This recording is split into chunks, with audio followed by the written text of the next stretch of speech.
Here we go. William Burr, how do I come to terms with being average? Well, let me tell you, sir, you're asking the right guy. Love everything you do. Coming to see your show on August 23rd at the MGM. That's right. I'm going to be at the MGM in Foxwoods, Connecticut on August 23rd. Oh, and by the way, I have a super secret, very special show that I'm going to be doing at the end of August.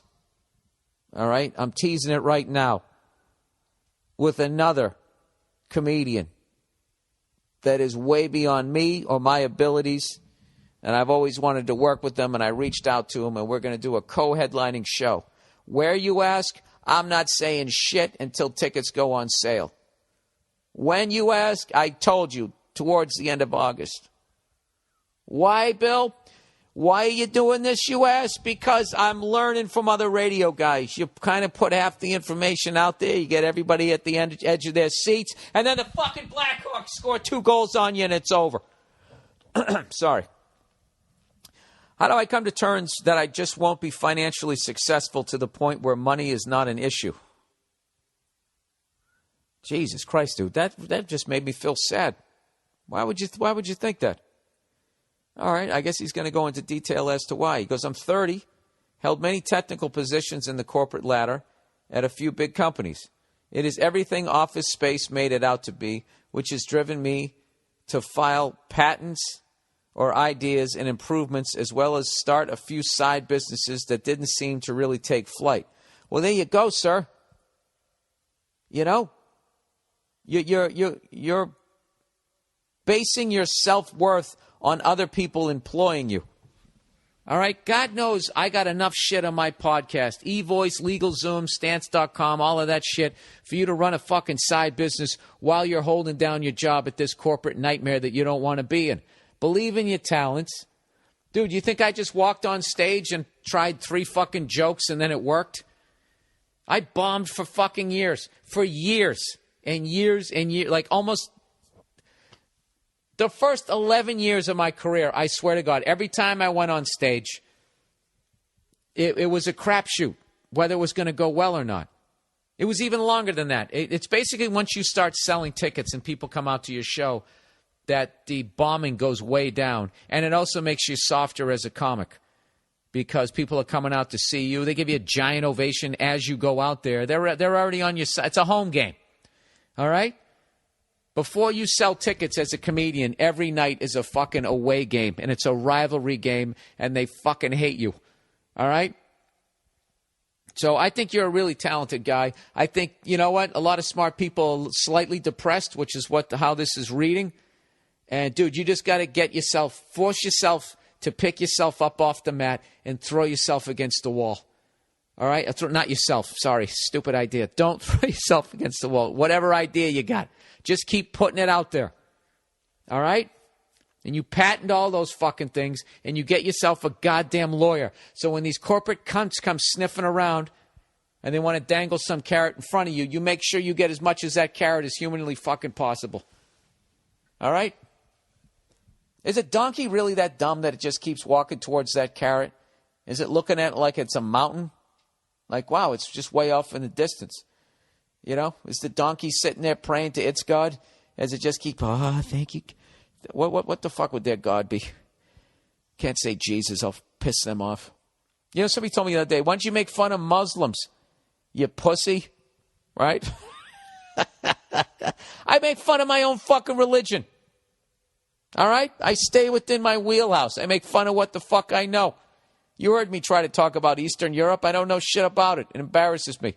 I don't know anything about Muslims other than they throw down the yoga mat every day around 4 o'clock. When all the stoners start getting baked, they're actually talking to their higher power, which is my higher power and it's your higher power. We're all praying to the same fucking vibe, that same spirit, you know? So fucking ridiculous. And everybody's got to do it their own way. No, you got to fucking tap your elbow twice before you did it. And you didn't do that, so now I'm going to saw your fucking head off. Yeah. And people still show up and give it money and put on a silly hat, right? Who's getting who? Anytime I think I'm going to die, I always start praying. And I pray to the God that I was told, you know. I say a prayer. I say a prayer every time my plane takes off and right before it lands, every fucking time. I say a prayer that it doesn't fucking crash, you know? And when I think about it crashing, I know exactly what I would say to a higher power. I'm sorry.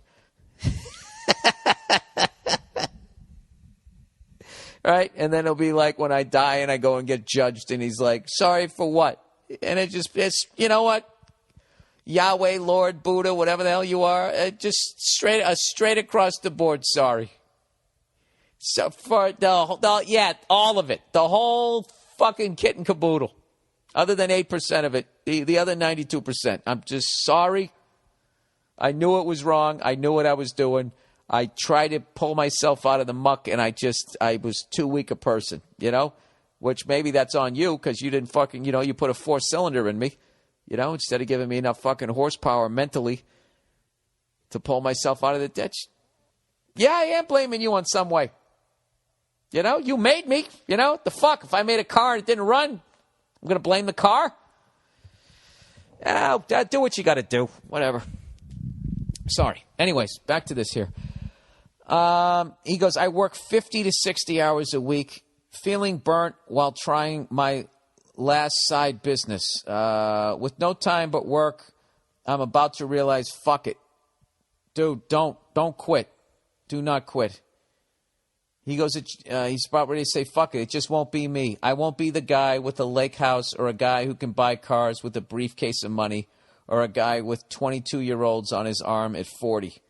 All right, now you're scaring me, dude. I thought you were just some guy that, wanted to invent something and feel good about himself. But you sound like, dude, you want to move up in your company? Tell him that in your corporate fucking company there, just tell him that that's what you want. Just walk in and just say, listen, this is what I want: a house by a lake. I want to buy vintage cars with a briefcase full of money that nobody knows where it came from. And I want some 22-year-old ass on my arm my whole fucking life. I just want to keep trading them in. Like that guy who lived across the street who got the new Corvette every year because he worked for Chevy. Right? You tell them that shit, they're going to love it because they're going to be like, this guy is a fucking sociopath. He doesn't want to find love. He doesn't want to make the world a better place. He wants to go out there and get his.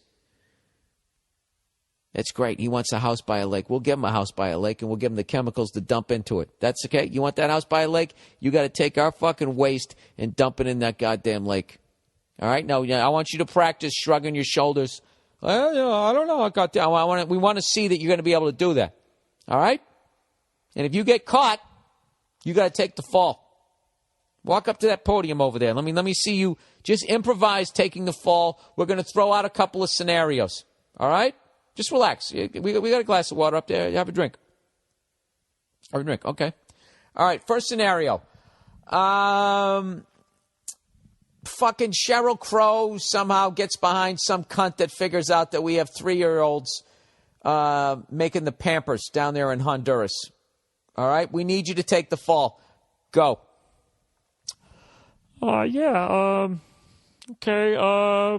It's come to our attention that some of our practices in the infant undergarment industry have come into question. We are looking into it. I accept full responsibility. The buck stops with me, and I am the head of that division. And I don't like babies. I'm sorry. I don't know where to go. Fuck it. Fuck you and your lake. That isn't good. That was bad. And we can see you sweat from over here. Go back to your cubicle. That's like parole. That's like a parole hearing in a corporate office. They bring you in once every 7 years and they see how good you are at lying. And if you're not fucking good at it, they send you back to the hole, back to your cubicle. It's like reverse Shawshank. Anyways, let's plow ahead here. So this guy's depressing the shit out of me. He's given up on his dream, and he wants young bitches on his fucking arm. I don't know what to do with this guy. He goes, I'm starting to think I need to accept the corporate grind for the next 35 years, or the whole life is going to pass me by, spending all my free time trying to start something. Your thoughts? It wouldn't be right unless I end it this way. Thanks, and go fuck yourself. All right. I don't think you're that bad a guy, sir. I'm just fucking with you. All right. Don't quit. All right? Don't quit. If you quit on yourself, nobody's going to believe in you. It's going to affect your entire fucking life. You can't fucking quit ever. You never quit.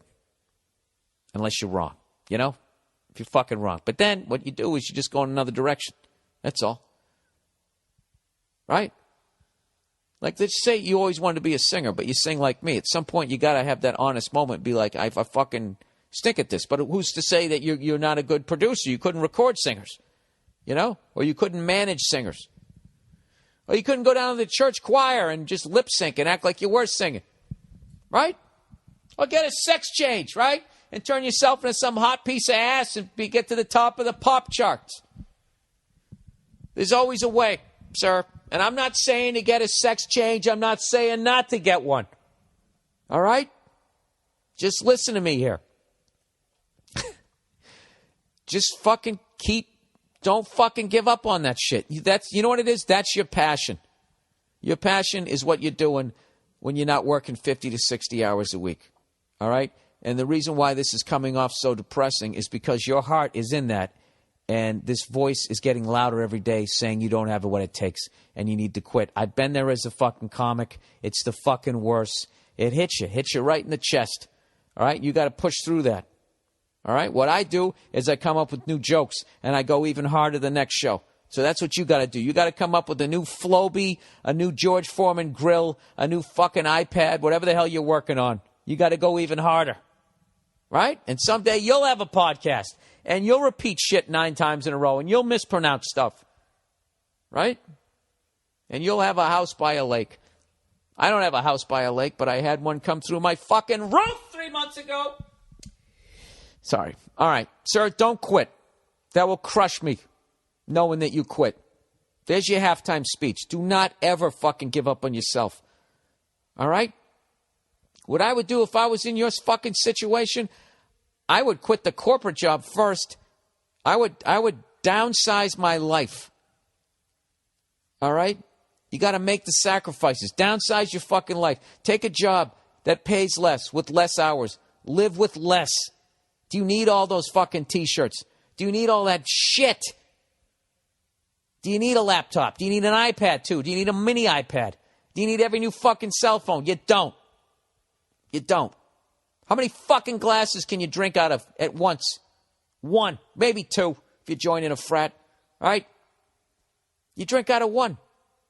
The reality is, sir, you need 1 bowl, 1 plate, 1 fork, 1 knife, 1 spoon. You know, you could have all your shit. Yeah, you need a bed. You need a TV. You got to stay in touch, right? Because you got to see what's out there, what they're selling for $19.95. But other than that, what do you need? Nothing. You don't need shit. So downsize your fucking life. Have a fucking yard sale, sir. And with that money, you know, go buy whatever the fuck it is you need to buy to invent some shit so you can get out of there. All right? But by all means, do not accept this as your fate. It isn't. You're doing your open mics like I did. And you know what? A lot of people fucking quit. I don't know what they're doing. Okay? But are they doing stand-up in a parking lot in an air-conditioned tent in Rhode Island next month like I am? No, they are not. All right, you know what I'm saying, man. I hope that fucking pumps you up. Don't fucking quit. Or, that'll make me sad. You want to make me sad? You fucking cunt. I don't even know you, and you're making me sad. Stop it.